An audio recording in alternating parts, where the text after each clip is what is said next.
Premier sur la grande boucle qui fait 25 km, sur un nouveau parcours qui est différent de l'année passée.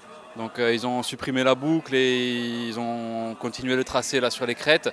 Et après on descend sur l'ancien village de Petralbe. Une grosse descente technique où il faut rester lucide, hein. Un beau parcours. Où vous avez trouvé vraiment la difficulté? Bizarrement, là, moi ça a été. Je m'attendais dans la première montée à souffrir un peu, bon ça s'est bien passé. Après voilà, j'avais un peu d'avance, donc sur les crêtes j'ai géré. Donc pour moi c'est une course qui s'est bien passée. Après c'est vrai que celui qui n'a pas trop l'habitude, rien que la montée là d'entrée, ça casse les jambes, hein. Ça casse les jambes. Mais c'est une course, je répète, c'est une course exigeante, hein. Moi la préparation elle s'est passée principalement cet hiver sur les skis. J'ai peu couru, donc là je pense que c'est un peu la fraîcheur qui prime.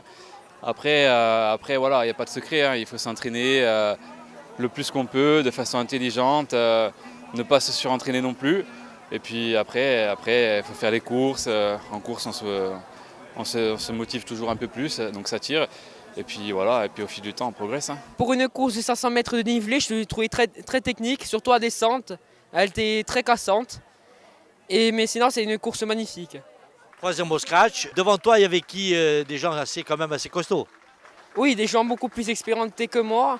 Anthony Kulic qui gagne toutes les courses. Donc je pouvais rien faire, c'était beaucoup trop rapide devant moi. Donc, je fais mon mieux. D'autres courses en vue? Dans 2 semaines, là, je prépare une course de 21 km sur le continent avec la SUARE, là.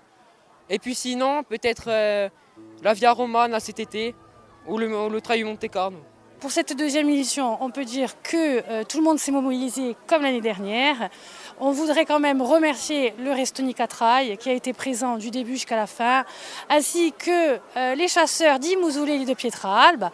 Ensuite, le Lucian Athlétisme qui nous a aidés au niveau des lots, qui est venu débroussailler, qui ont été là aussi du début jusqu'à la fin. Les gens du village, les gens du canton.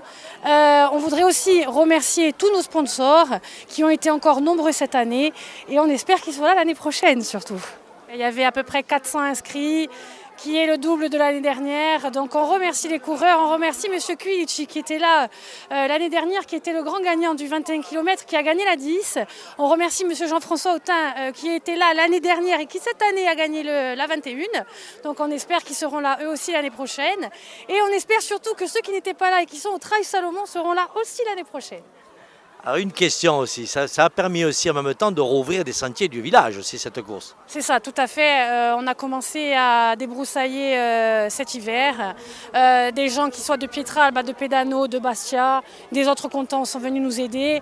Donc c'est vrai qu'on a changé la boucle cette année des 20 km. Donc on avait changé le parcours pour qu'il soit un peu plus compliqué. D'ailleurs on l'a bien remarqué, ça a été compliqué. On a quand même voulu absolument faire la course en 10 km qui était l'année dernière la marche, parce que pour nous c'était important d'avoir cette année 2 courses et on a fait une marche de 6 km qui n'était pas non plus très difficile en soi et qu'on gardera aussi pour l'année prochaine.